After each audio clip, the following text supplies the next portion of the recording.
Hola, buenas. Nosotros somos un grupo de primero de trabajo social, concretamente de la Universidad Pablo de Olavide de Línea 1, y os vamos a exponer hoy el trabajo de Mariano Vega. Concretamente los vamos a exponer debido a que estamos en la asignatura de Sociología 1 dentro del proyecto Pionera y Fundadora de la Sociología, financiado por la Fundación Pública Centro de Estudios Andaluces. Concretamente, este proyecto es coordinado por la profesora María José del Pino Espejo.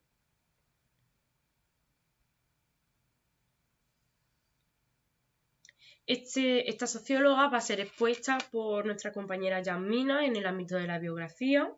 La trayectoria la va a explicar nuestra compañera Ana, el contexto social nuestra compañera Marta, el feminismo lo voy a tratar yo, la metodología la va a exponer nuestro compañero Álvaro, la discusión entre Marianne Weber, George y Gilma la va a exponer nuestra compañera Carmen y por último la bibliografía la va a exponer nuestro compañero Ezequiel.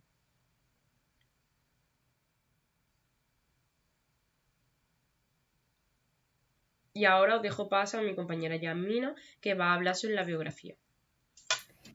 Marianne Weber nació el 2 de agosto de 1870 en Alemania.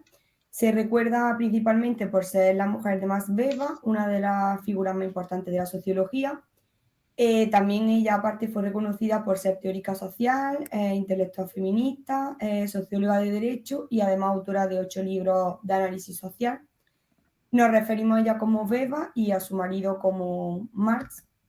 La clave de la carrera de Beba puede venir de ciertas cualidades que tuvo en su carácter adquirida en la infancia y que luego las tuvo también durante toda su vida, como la determinación por sobrevivir como alguien notable y también lograr esa notabilidad en diferentes ámbitos como en la política, la intelectual y demás. Y trazamos su carrera cronológicamente. La primera parte es la niñez, que va de 1870 a 1893. Hubo una nueva oportunidades gracias a los cambios sociales, como por ejemplo que se dieron oportunidades a las mujeres de clase media de poder estudiar. La vida de Beba estuvo marcada por la presión económica, porque no tenían muchos recursos, psíquica y la inseguridad de estatus social. Estaba ligada a la prestigiosa familia Beba porque su abuelo Karl era un hombre de negocios muy importante y tenía un gran prestigio, pero su madre Ana se había casado con un hombre que no pertenecía a un estatus alto como se creía en esa época, entonces su padre se vio un poco decepcionado y Ana murió en el parto del segundo hijo y esto hizo que Beba siempre naciera como un poco alejada de su familia.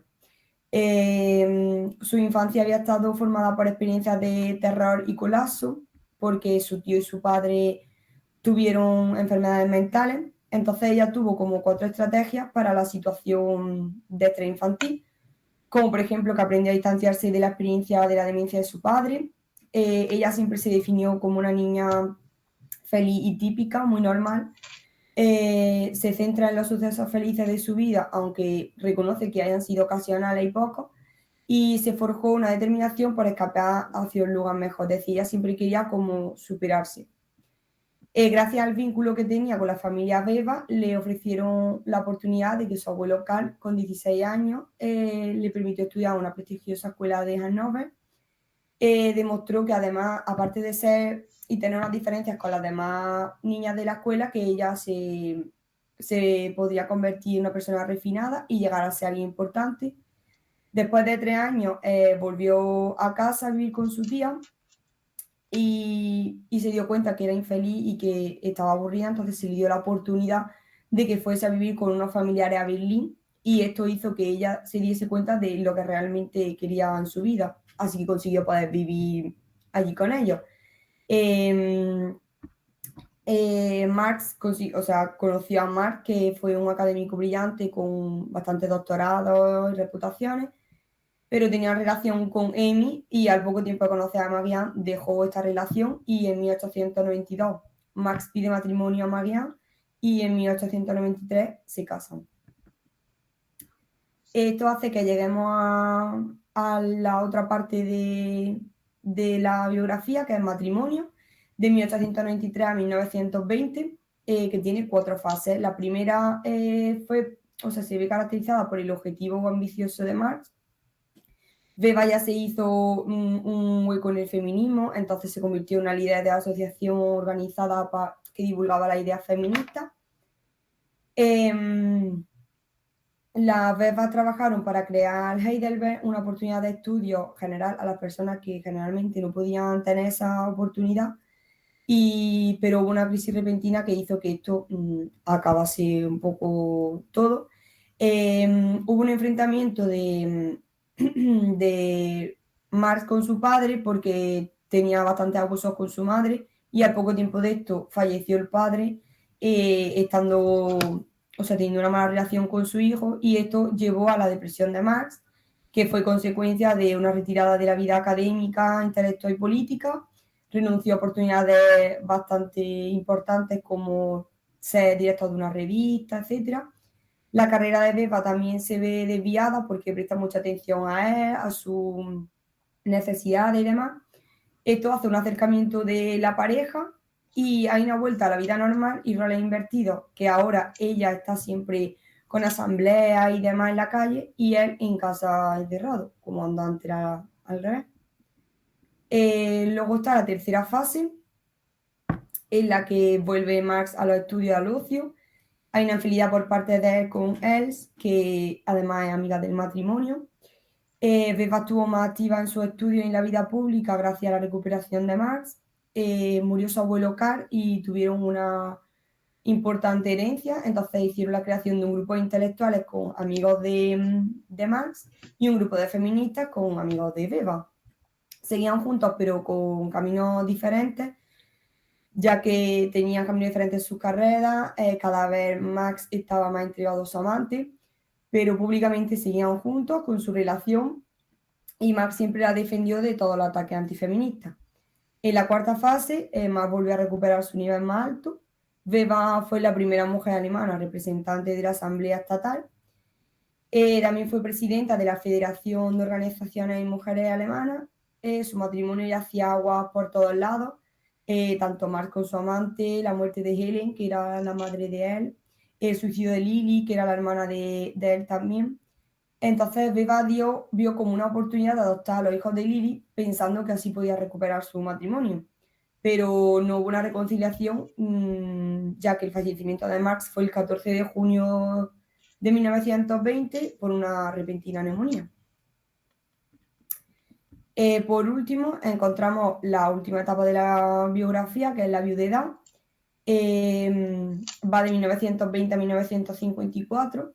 La carrera de Beba se ve marcada por la situación social. La República de Weimar estuvo marcada por la libertad tanto política como cultural, pero es verdad que hubo una crisis económica bastante grande. Beba cae en una depresión por la muerte de Marx y fue escribiendo durante todos estos 4 años todas las obras que había escrito como para recordar una memoria de él. Hitler eliminó la Federación de Organizaciones de Mujeres Alemanas. Además, se había convertido en una actividad de peligro y prohibida. Y Beba mantuvo su círculo intelectual escondida. Ella reconoce que escribir le salvó la vida de la tristeza y que lo tuvo que hacer a escondidas, y también ayudó a sus amigos judíos. Y Marianne Beba murió el 12 de marzo de 1954 en Heidelberg. Y ahora va a hablar mi compañera Ana de la trayectoria de Marianne Beba. Bueno, pues Marianne Beba, como hemos podido ver, se le conocía como la esposa de Max Beba. Con el tiempo fue conocida como una líder intelectual del movimiento feminista liberal alemán. Además de socióloga, como ha dicho mi compañera, fue escritora, historiadora de derecho, se inició en la vida política en 1918 y tiempo después obtuvo su doctorado en 1924 en la Universidad de Heidelberg. En cuanto a su trayectoria, pues como podemos destacar que la sociología de Marianne durante el periodo de 1890 a 1920 está encuadrada en 3 líneas del pensamiento social alemán: la ideología de género, el feminismo alemán y la ciencia social del neoidealismo. En cuanto a la ideología de género, existía un contexto cultural en el que se esperaba que las esposas fueran sirvientas, que estuvieran sexualmente dispuestas y disponibles y castas para los hombres, lo que hacía que estuviesen restringidas es como en una esfera en la que solamente existían hijos, la iglesia y la cocina. A modo de respuesta ante esto, las mujeres crearon una ideología propia en la que definieron el matrimonio, los hijos y la religión como medios de expresión de espiritualidad. Esta respuesta provocó tensión entre los sexos debido a la infelicidad del matrimonio de los padres de Max Weber. En cuanto al feminismo alemán, debido a la rápida industrialización de Alemania entre 1870 y 1900 y los cambios en el régimen gobernante, se provocó un enriquecimiento de la clase media, lo que provocó un avance en la tradición liberal progresista y la movilización política de la clase trabajadora. Por otro lado, la figura de la mujer se convirtió en un asunto político importante, lo que hizo que una serie de organizaciones de mujeres surgieran para reclamar mejores condiciones. Además, contaban con un sector poderoso que apoyaba ese feminismo liberal con derechos igualitarios. La organización más poderosa de feministas liberales fue la Bundesdeutsche Frauenverein, la Federación de Organizaciones de Mujeres Alemanas, que ya la ha mencionado mi compañera Yasmina anteriormente, que tuvo su época de esplendor entre 1890 y 1920.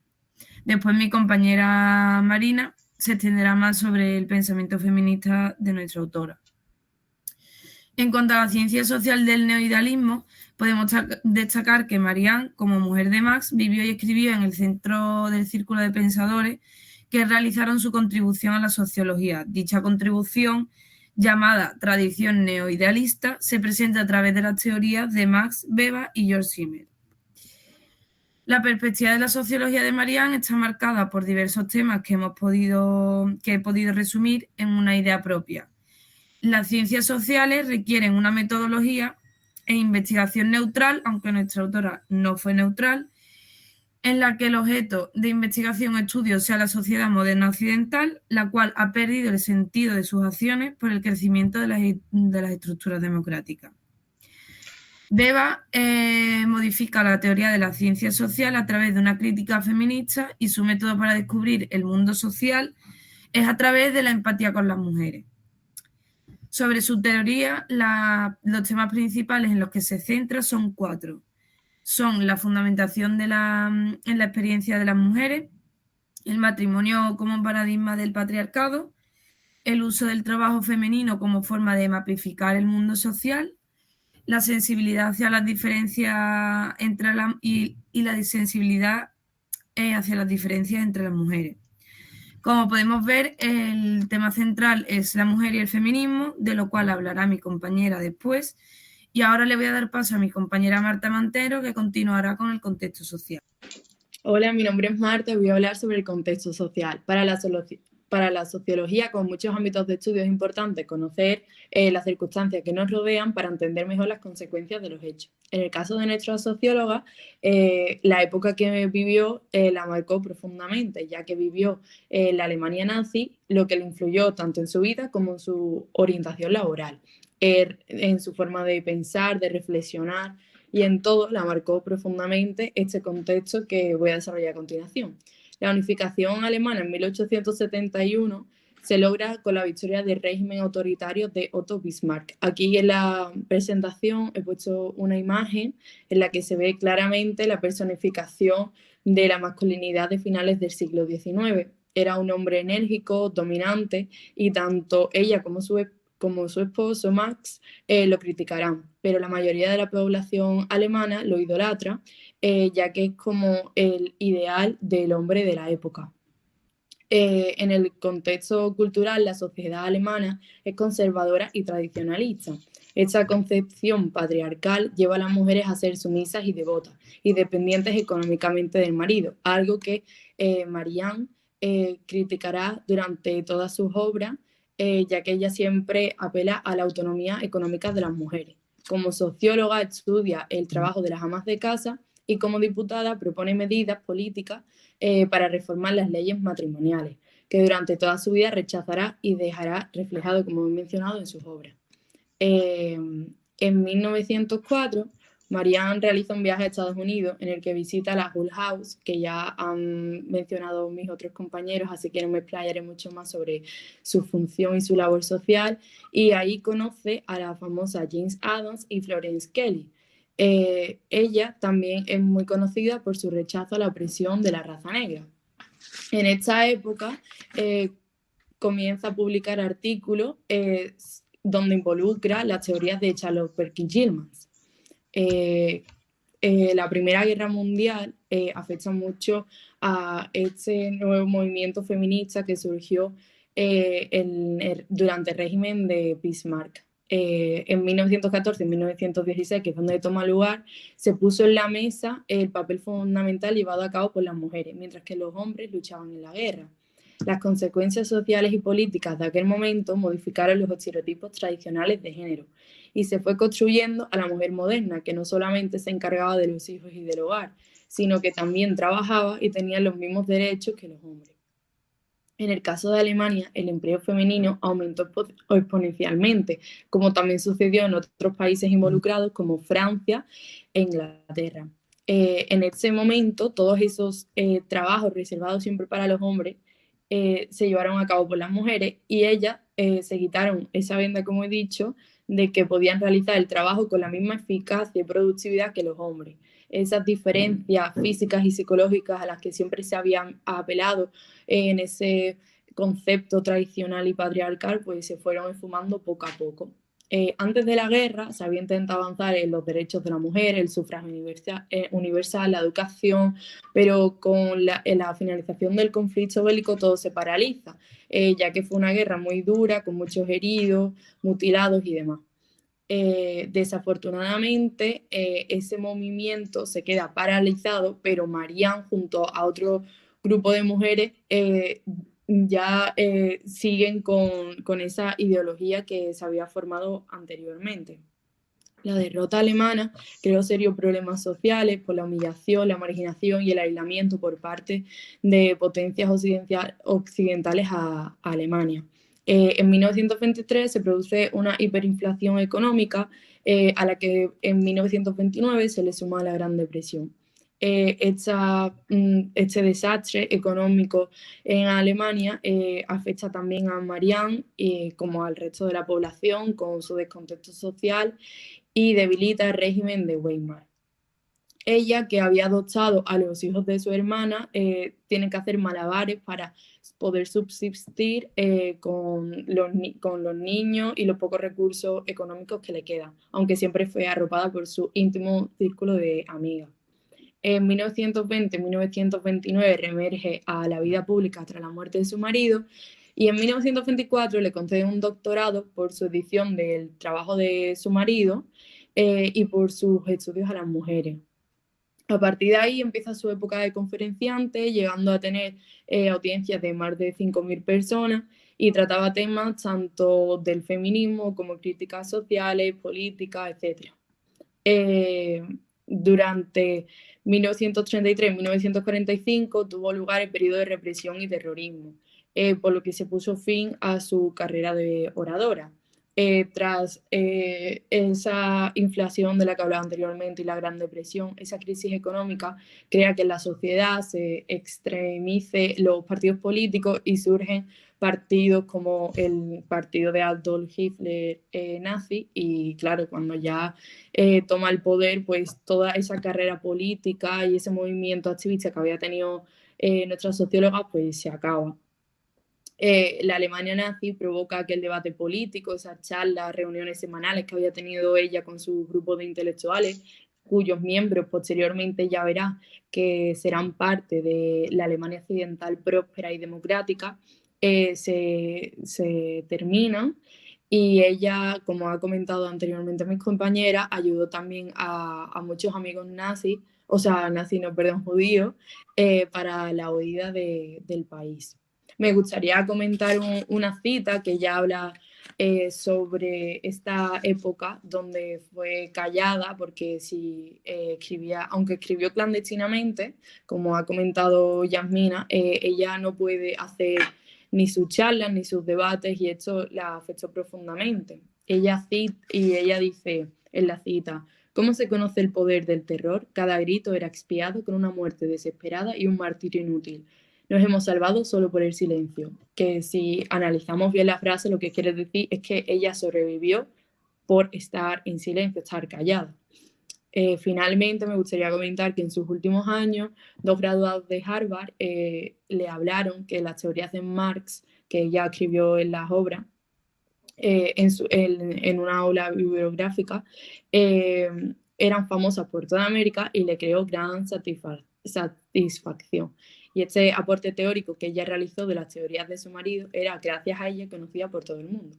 Y ahora doy paso a mi compañera Marina, que va a hablar sobre el feminismo. Bueno, pues yo soy Marina y os voy a hablar de la aportación al feminismo que hizo esta socióloga durante esta época.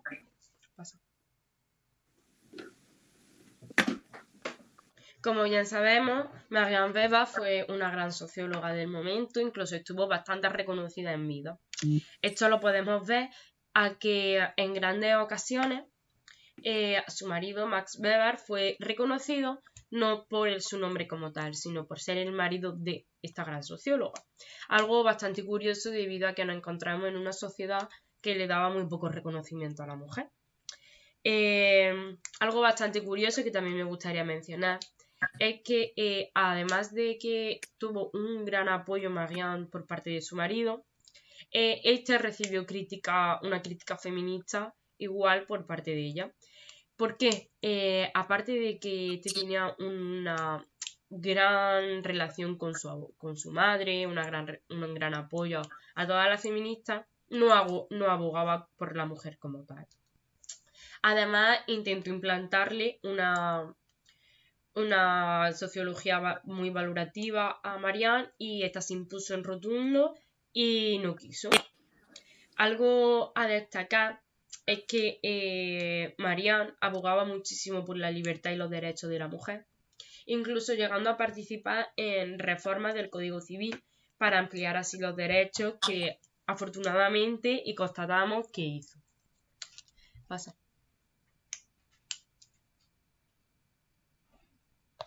Gracias al apoyo que tuvo Marianne por parte de su marido, podemos ver que esta realiza varios estudios en los que abogaba por la mujer para que pudiese estudiar en un futuro o cursar los estudios universitarios. En este caso, como hemos comentado, por el apoyo que tuvo su mujer, que tuvo la Marianne por parte de Max Weber, realizaron una investigación de mujeres universitarias, mostrando así los 3 tipos de generaciones que la mujer había podido cursar la universidad.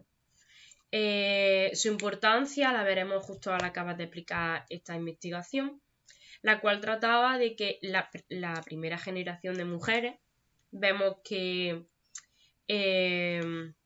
es como la generación pionera, aquella que le cuesta mucho conseguir llegar a poder cursar estos estudios, y aquella que se tienen que incluso camuflar con los hombres y realizar sus mismas actividades para conseguir llegar al mismo lugar. En la segunda generación nos damos cuenta en la fotografía expuesta que es una generación de mujeres mucho más abiertas, que tiene muchas más facilidades, va de la mano de la pionera, y aún así podemos darnos cuenta de que hay grandes cambios, como por ejemplo el amor. Dentro de este ámbito podemos darnos cuenta de que las mujeres ya no se sienten obligadas a tener que casarse con un hombre impuesto, sino que pueden enamorarse perfectamente de un compañero de trabajo como de cualquier persona. Pasa. Y aquí es donde viene la clave fundamental de esta investigación. Marianne Weber hace este estudio para que nos demos cuenta cuál es su principal preocupación. En este caso, la tercera generación. Pues no entiende por qué esta tercera generación, que ya tiene derecho pleno a poder estudiar o cursar estos estudios universitarios, que no tiene que luchar para poder conseguirlo y que está totalmente integrado en la sociedad, no lo toma como un privilegio, porque estas mujeres siguen pensando que tienen que cursar estos estudios para poder el día de mañana tener un buen marido, para poder estar socialmente bien vista. Con esto, Marianne lo que nos hace ver es que la mujer ha llegado hasta aquí gracias a nuestras pioneras y que somos nosotras mismas las que tenemos que, a día de hoy, seguir manteniendo esto y seguir luchando, porque si no, el día de mañana no servirá para nada todo lo que hemos conseguido hacer.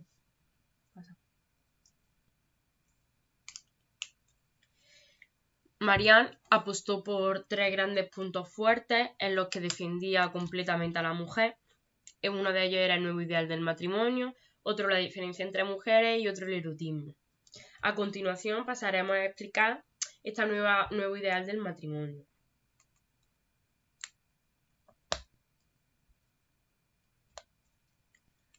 Como bien sabemos, fue la primera mujer alemana representante de una asamblea parlamentaria y la presidenta de la Federación de Organizaciones de Mujeres Alemanas. Esto hizo que las mujeres se sintiesen mucho más poderosas y más libres, y aquí es donde aprovechó Marianne para hablar sobre el matrimonio. Para ella es súper crucial saber la diferencia entre el matrimonio burgués, es decir, el matrimonio que antiguamente había, y el matrimonio actual, el que ella volverá a nombrar. Es algo muy curioso porque para explicar esta diferencia usa el matrimonio de su abuelo Karl, el cual era muy importante para ella, remarcando que esta última referencia es el respeto y la igualdad. Es decir, antiguamente en los matrimonios no había un respeto o una igualdad hacia la mujer. Siempre sabemos que el hombre era superior. Para ella el ideal burgués, o sea, es decir, ella se basa para explicar este ideal, como hemos dicho anteriormente, en su abuelo, algo que consideramos bastante curioso porque era uno de los referentes principales de Marianne. Además, para ella lo principal dentro de este nuevo ideal de matrimonio es la negociación entre hombre y mujer del poder y la intimidad, es decir, que se pudiese hablar libremente sobre el sexo, sobre el erotismo, que tuviese libertad y que a la hora de un puesto de trabajo no hubiese diferencia alguna entre hombre y mujer. Con esto podemos decir que hubo un despegue industrial y gracias a esto, como comentado mi compañera Ana, pues las mujeres se sienten todavía más empoderadas y con ello empiezan a reclamar sus derechos. Por esto mismo, Marianne empieza a observar que hay bastante diferencia entre mujeres que vienen del mismo lugar de procedencia y realiza algunas investigaciones en las cuales se observan las diferencias entre mujeres que vienen de pueblo y mujeres que vienen de ciudad, entre mujeres que cursan los mismos estudios universitarios, entre mujeres que están casadas o no. Y aquí nos podemos dar cuenta de que el patriarcado está bastante vigente. Pasa.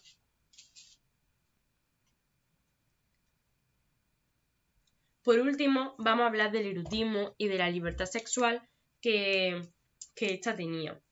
¿Por qué para ella esto era tan importante? Porque ella decía que mediante la expresión de lo sexual y de que la mujer pudiese ser igual de libre en este ámbito, la mujer se crecería y el matrimonio podría equivalerse. Es decir, gracias a que Marianne reivindicó la libertad sexual, gracias a la ayuda también de Else Jaffe, que fue una de sus grandes amigas y que le aportó grande información sobre este tema, la mujer pudo tener un amor libre, como hemos mencionado anteriormente, y se normalizó bastante la homosexualidad. Además, le vuelve a dar forma a este ámbito porque para ella las aventuras eróticas y el placer sexual suponían también o podrían generar en este caso cierta marginación. O sea que no solo es que la mujer se sintiese menos invalidadas o invalidadas, sino que socialmente era un atraso. Por eso mismo, la fidelidad y el compromiso eran esenciales en el antiguo concepto de matrimonio que los vemos, como ya hemos dicho, en el Descartes. Además, esta parte de la sociología de Marianne fue bastante criticada por 3 ramas de líneas feministas, debido a que era algo muy puliagudo en esta época, ¿no?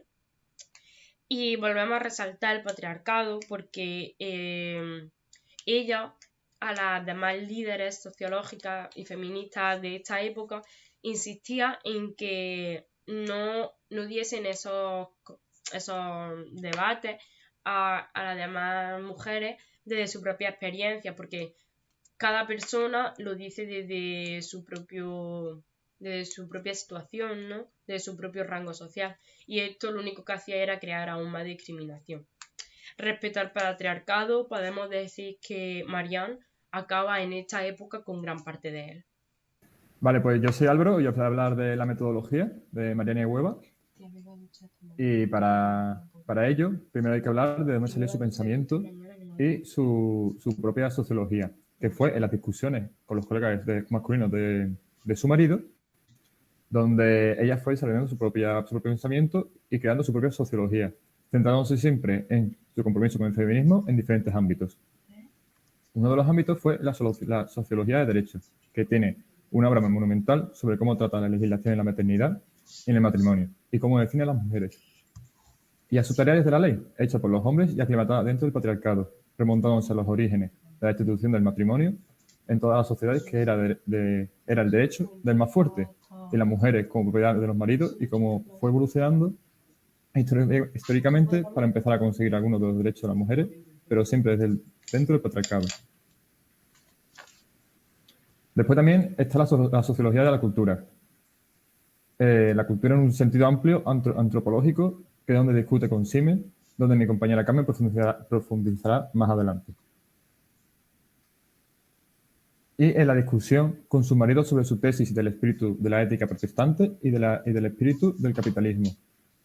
Ella critica que la verdadera aportación de la ética protestante al desarrollo humano fue que abrió la posibilidad de que la libertad de conciencia ante Dios, que es lo que reconoce la ética protestante, que cada uno tenemos nuestra propia conciencia, por lo que podemos decidir qué es bueno y qué es malo.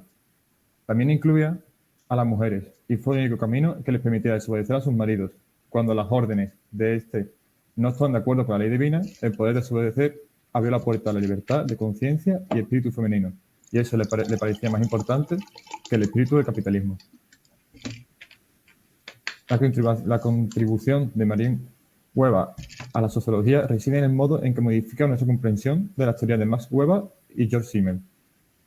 La socióloga trabajó dentro de un conjunto de conceptos y temas que consideramos propios del pensamiento de Weber y de Simmel, y que ella misma les atribuye.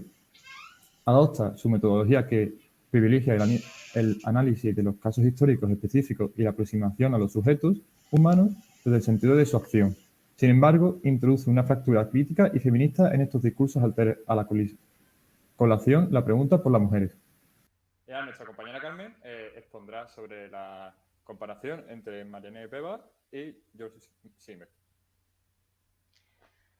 Bueno, pues yo soy Carmen y voy a hablar de la discusión teórica entre George Simmel y Marianne Wieba. De los puntos más importantes de la sociología que Marianne defiende es que la mujer debe tener una autonomía moral. Esto significa que el hecho de que la mujer tenga independencia económica y hace también una incisión en su realización sexual. Marianne es la primera socióloga que pone encima de la mesa que las mujeres no son solo objetos al servicio del hombre. Bueno, pues voy a dar paso a la discusión teórica. George Simmel fue un filósofo y sociólogo alemán. En 1909, junto a Ferdinand Tönnies, Max Weber y Rudolf Goldschmidt, fue el cofundador de la Sociedad Alemana de la Sociología. La autora critica el concepto de cultura de Simmel, ya que ella se opone a la distinción del autor entre la cultura objetiva y subjetiva. George dice que él tenía una idea de que había una mente masculina y una mente femenina. Dice que la masculina creaba lo que viene siendo la cultura objetiva, que es la transformación de objetos materiales, la creación artística, mientras que la cultura subjetiva se centraba más en el desarrollo personal y espiritual, que según él era más propio de la mujer. Weber dice que no, que tanto la cultura objetiva como la cultura subjetiva son patrimonio del ser humano universal, tanto hombres como mujeres tienen ambas culturas. Marianne dice que las mujeres son tan capaces como los hombres de desempeñar cualquier tipo de trabajo, tanto física, matemática, lengua, historia, da igual de la rama que sean. De igual forma, Marianne Weber defendía que los hombres también pueden desarrollar un sentido moral importante. Pueden ocuparse también de la educación, pueden desarrollarse espiritualmente, también pueden crecer como personas. Ella hacía mucho hincapié en que no había distinción entre ambos sexos. También Marianne hace como una introducción a lo que viene siendo la vida diaria. Weber responde a este argumento afirmando que la capacidad de trabajo de ambos sexos, añadiendo que en el caso de las mujeres su actividad se desempeña en las dos esferas, en la objetiva y la subjetiva, pero también en un tercer ámbito. Con esto me refería a lo de la vida diaria. Marianne dice que la producción de la vida diaria permite establecer un vínculo entre lo objetivo y lo subjetivo.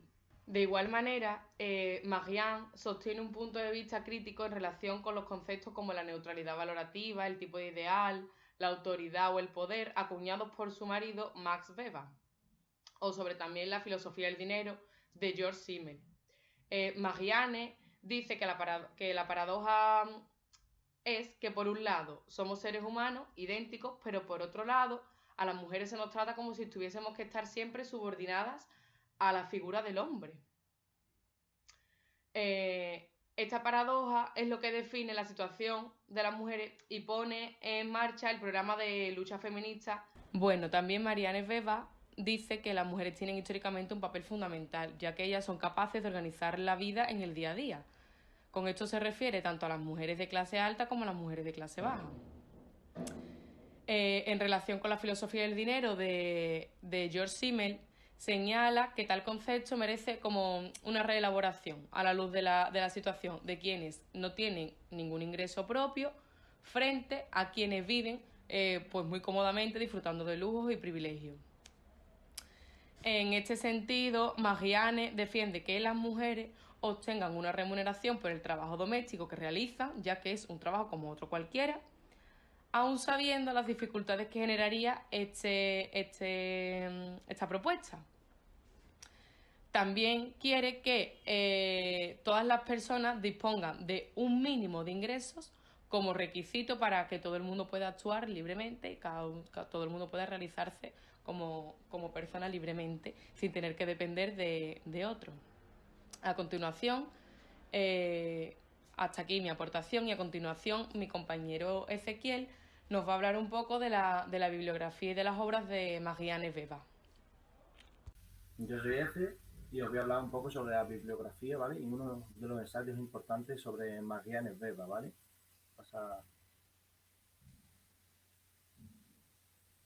Vale, uno de sus imponentes ensayos críticos, ¿vale? Es Authority and Autonomy in Marriage, es decir, autonomía y autoridad en el matrimonio, ¿vale? Weber explora la relación entre las mujeres y los hombres en el patriarcado, centrándose en las pautas patriarcales a lo largo de la historia. Según la religión, la filosofía, la legislación, ¿vale? De las más íntimas de las relaciones entre el hombre y la mujer, es decir, el matrimonio. Estos ensayos proporcionan la crítica detallada de los temas de autoridad y poder de Max Weber, ¿vale? Así como su énfasis analítico en su estudio de la religión en general y del puritanismo en particular. Marianne Weber analiza estos aspectos en la teoría de Max desde el punto de vista de la experiencia de las mujeres.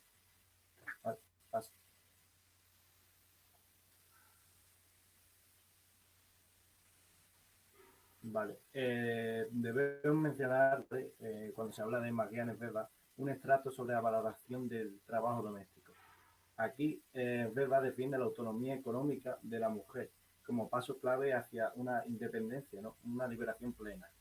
Lo hace, sin embargo, con la idea de que la mayoría de las mujeres viven en el matrimonio, con responsabilidades tanto hacia el cuidado de los hijos como el trabajo doméstico en general, y que su capacidad para ganar salario es la misma como la del hombre.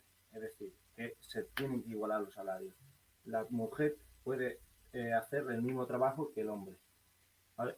Explora varias propuestas en medidas políticas para mejorar la independencia financiera de la mujer, como ya he hablado, incluyendo la posibilidad de un salario por el trabajo doméstico, ¿vale? Es decir, que se le pueda pagar por desempeñar esa función, como que también lo pueden desempeñar los hombres, ¿vale? Y muestra su conocimiento en los argumentos feministas claves y su capacidad para dejar datos cuantitativos. Vale. Otro extracto a mencionar es tareas culturales particulares de las mujeres. Presenta el debate de Weber con la sociología de género de George Simmel, que asigna distintas esferas de producción cultural a los hombres y las mujeres.